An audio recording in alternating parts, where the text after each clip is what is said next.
There we go. So this is one of the first songs I ever wrote. I started writing it in Bible college. I had plenty of time to write it in Bible college because I was there for almost 6 years at that 4-year Bible college.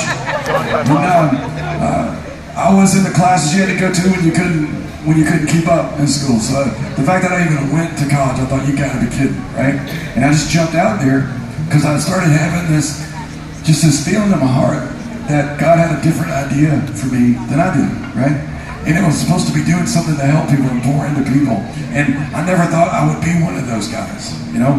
I just thought I would be the one that would just sit in the back while they do their thing.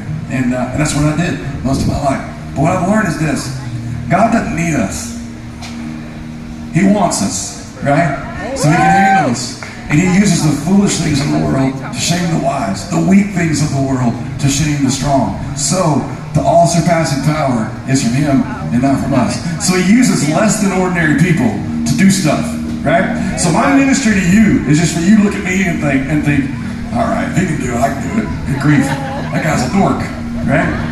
So I started writing this song in that time in college, because every time I left that school, I was quitting school, for real.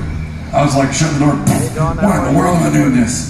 Failing classes over and over again. I took math 3 times, and it was not for the fellowship.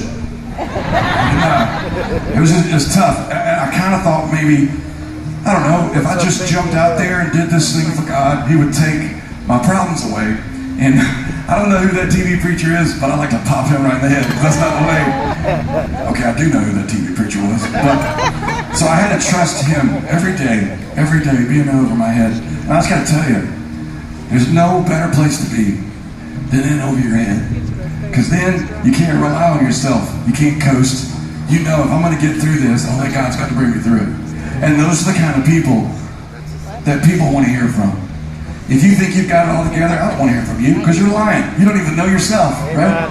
But if you've got some scars and you've got some stories and you can show that God's rescued you, that gives hope to me. That's good stuff. Amen? This song's called Voice of Truth.